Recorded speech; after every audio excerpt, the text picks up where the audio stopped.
여의도 골목 안쪽의 명성 미용실은 파마약 냄새와 드라이기 소음으로 가득했다. 벽에 붙은 연예인 사진들은 10년도 더 된 것들이었고 천장의 형광등은 깜빡이며 수명을 다해가고 있었다. 박명자는 세면대에 목을 뒤로 젖히고 누웠다. 미용사 김선미의 손길이 그녀의 머리카락 사이를 파고들며 샴푸 거품을 일으켰다. 따뜻한 물줄기가 두피를 타고 흐를 때마다 명자의 굳어있던 어깨가 조금씩 풀렸다. 언니, 요즘도 아드님들한테 반찬 갖다 주세요? 선미의 물음에 명자는 눈을 감은 채 한숨을 내쉬었다. 갖다 주긴 뭘 갖다 줘. 김치 가져가라 해도 귀찮대. 신혼집 비밀번호도 안 알려줘. 요즘 며느리들 다 그래요. 우리 때랑은 완전 다르니까. 명자는 거울 앞 의자에 앉았다.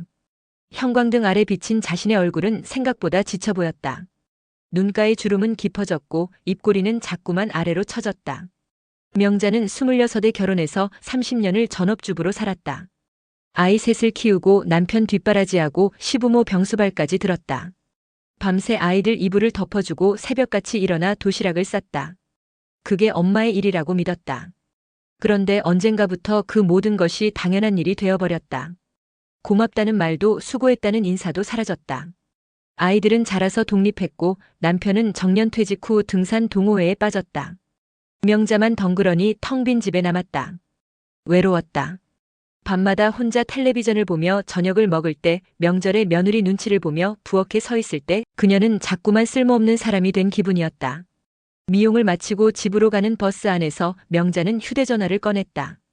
단톡방 우리 가족의 마지막 메시지는 3주 전이었다. 막내가 보낸 용돈 감사합니다 한 줄뿐. 명자는 메시지를 쓰다 지우기를 반복했다. 엄마가 그렇게 부담스러워? 전송 버튼을 누르지 못했다. 손가락이 떨렸다. 집에 도착했을 때는 어둠이 완전히 내려앉아 있었다. 냉장고를 열자 김치통이 가득했다. 배추김치, 깍두기, 총각김치. 모두 손수 담근 것들이었다. 하지만 받아갈 사람은 없었다. 그날 밤 명자는 오래된 앨범을 꺼냈다. 사진 속 아이들은 환하게 웃고 있었다. 그때는 엄마가 필요했다. 명자는 앨범을 덮고 불을 껐다. 어둠 속에서 그녀는 문득 생각했다. 내일은 첫째 집에 김치 갖다 줘야지. 일요일 아침 명자는 새벽같이 일어났다. 부엌에서 김치를 소분하고 멸치볶음과 장조림을 챙겼다. 반찬통은 모두 6개. 손이 익숙하게 움직였다. 30년을 해온 일이었다. 첫째 아들 재훈이는 작년 가을에 결혼했다. 신혼집은 강남의 오피스텔이었다. 명자는 그곳에 딱 한 번 가봤다. 결혼식 직후 재훈이가 직접 데려갔을 때, 그때 며느리 윤서영은 웃으며 말했다. 어머니, 편하게 자주 오세요. 하지만 그 후로 명자는 한 번도 초대받지 못했다. 지하철을 2번 갈아타고 강남역에 내렸다. 명자는 비닐봉지를 양손에 하나씩 들고 천천히 걸었다. 손잡이가 손바닥을 파고들었다. 허리가 뻐근했지만 참을 만했다. 오피스텔 1207호 앞. 문패에는 윤서영이라는 이름만 적혀 있었다. 명자는 순간 당황했다.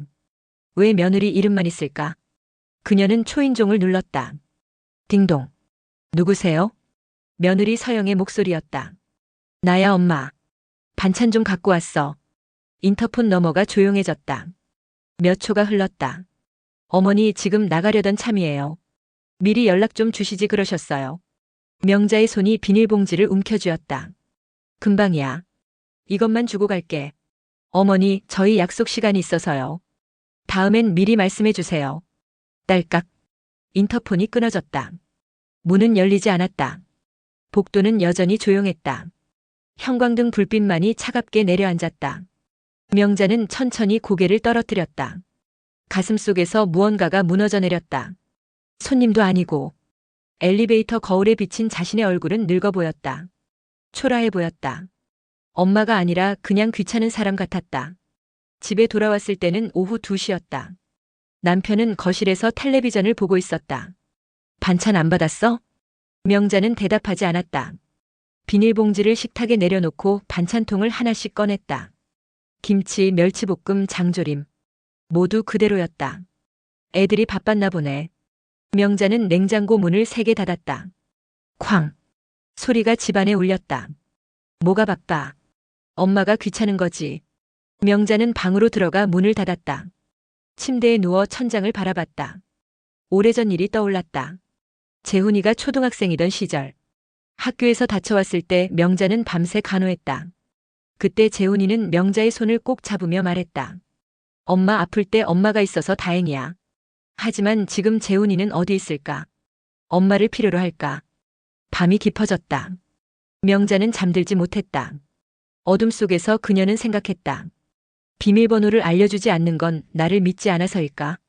인터폰 너머의 목소리. 차갑고 단정한 거절. 엄마로서의 자리가 사라진 것 같았다. 화요일 오후 명자는 다시 미용실을 찾았다. 머리를 할 때가 아니었다. 그냥 집에 있기 싫었다. 언니 지난주에 했잖아요. 그냥 앞머리 좀 다듬어줘.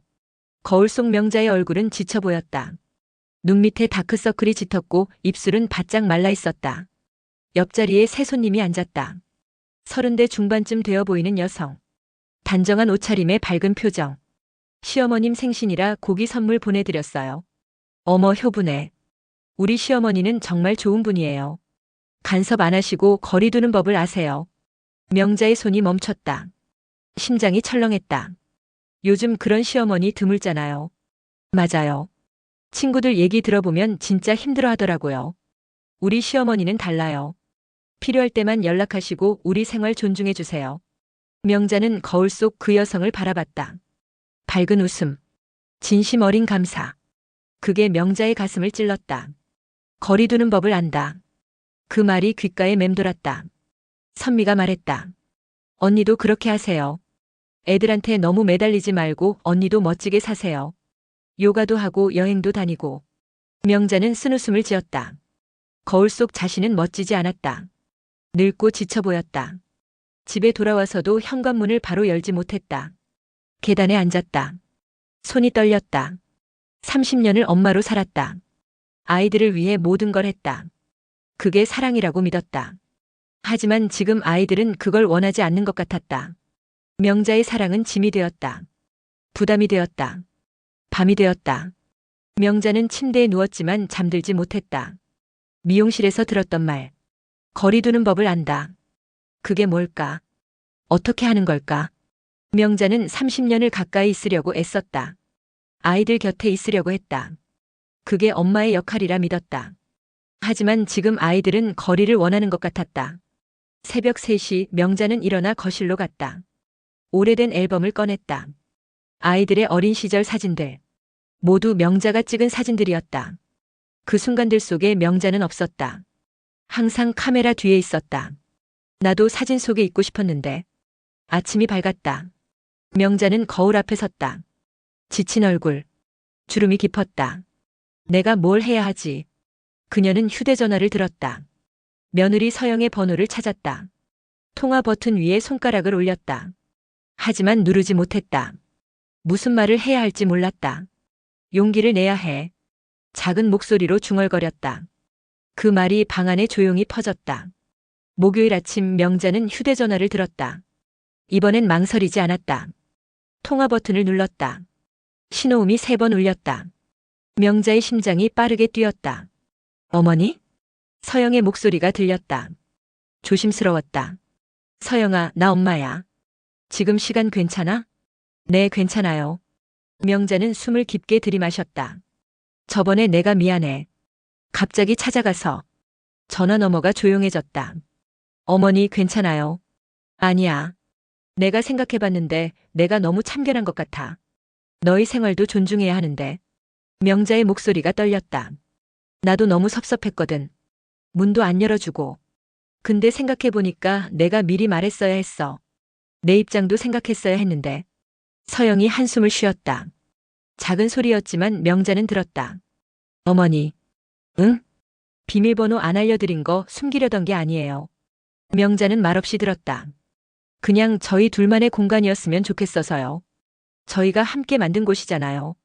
누가 들어오는 게 싫어서가 아니라 초대하고 싶어서요. 준비하고 기다리고 싶었어요.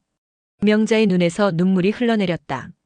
참으려 했지만 멈출 수 없었다. 그랬구나. 반찬도 감사해요. 정말로요. 근데 저희도 하고 싶었어요. 서툴지만 만들어보고 어머니께 자랑하고 싶었어요. 명자는 휴대전화를 꽉 쥐었다. 목이 메었다. 엄마가 몰랐어. 미안해. 어머니가 미안하실 게 뭐 있어요. 저도 말을 좀 더 잘했어야 했는데. 둘은 잠시 침묵했다. 전화기 너머로 서로의 숨소리만 들렸다. 그럼 다음엔 초대해줘. 엄마가 기다릴게. 네. 꼭요. 서영의 목소리에 웃음이 섞였다. 명자도 웃었다. 눈물이 흐르면서도 웃음이 나왔다. 재훈이도 잘 지내지? 네. 어머니 얘기 자주 해요. 엄마 김치가 제일 맛있다고요. 명자는 코끝이 찡해졌다. 그래. 다음에 담가서 가져다 줄게. 그때 집에 놀러 갈게. 네, 좋아요. 기다릴게요. 전화를 끊고 명자는 한참을 그대로 앉아 있었다. 가슴속에서 무언가가 풀어졌다. 오래된 매듭이 조금씩 풀리는 느낌이었다. 창밖을 바라보니 구름 사이로 햇빛이 비쳤다. 작은 빛이었지만 따뜻했다. 명자는 단톡방을 열었다. 오랜만에 메시지를 썼다. 애들아, 엄마야. 요즘 잘 지내지? 너무 바쁘면 연락 안 해도 돼. 엄마는 잘 있어. 보내기 버튼을 눌렀다. 짧은 메시지였지만 진심이 담겨 있었다. 몇 분 후 막내에게서 답장이 왔다. 엄마, 나도 잘 지내. 이번 주말에 집에 갈게. 명자는 미소 지었다. 가슴이 따뜻해졌다. 저녁 때 남편이 돌아왔다. 명자는 저녁을 정성스럽게 준비했다. 오늘 기분 좋아 보이네. 응. 서영이랑 통화했어. 다음에 놀러 오래. 우리 초대한대. 오랜만에 입맛이 있었다. 설거지를 하는데 휴대전화가 울렸다. 둘째 아들 지훈이었다. 엄마, 다음 주 화요일에 시간 돼? 저녁 같이 먹고 싶은데. 지훈이가 먼저 연락한 건 오랜만이었다. 그럼. 당연하지. 그럼 그날 보자. 엄마 사랑해. 명자는 휴대전화를 가슴에 안았다. 눈물이 또 났다. 하지만 이번엔 슬픔이 아니었다. 그날 밤 명자는 편안하게 잠들었다. 꿈속에서 아이들이 나왔다. 지금의 모습으로. 그들은 웃으며 명자를 안았다. 금요일 아침 명자는 개운하게 일어났다. 거울을 보니 얼굴에 생기가 돌았다. 주름은 여전했지만 표정이 밝아졌다. 미용실에서 선미가 반갑게 맞았다. 언니, 오늘 얼굴 좋은데요? 며느리랑 통화했어. 오해가 좀 풀렸어. 어머, 다행이다. 응. 내가 너무 몰랐던 것 같아. 애들 입장도 생각해야 하는데. 명자는 거울 속 자신을 바라봤다. 여전히 늙어 보였지만 이젠 괜찮았다. 나도 이제 좀 살아야지. 요가 학원 어디가 좋아? 언니도 하실 거예요? 응. 해볼까 해서. 새로운 시작이었다. 미용을 마치고 밖으로 나왔다. 하늘은 맑았다. 햇빛이 따사로웠다. 한강이 보였다. 강물은 잔잔하게 흐르고 있었다. 명자는 벤치에 앉아 강을 바라봤다. 문제는 며느리가 아니었어. 문을 막은 건 며느리가 아니라 자신의 집착이었다. 자신의 불안이었다. 아이들은 자랐다. 이제 그들에겐 자신의 삶이 있었다. 명자는 그걸 인정해야 했다. 놓아줘야 했다. 하지만 놓아주는 게 사랑을 끊는 건 아니었다. 거리를 두되 마음은 연결되어 있는 것. 그게 진짜 사랑이었다. 집에 도착해서 앨범을 꺼냈다. 마지막 페이지를 펼쳤다. 빈 공간이 있었다. 명자는 펜을 들었다.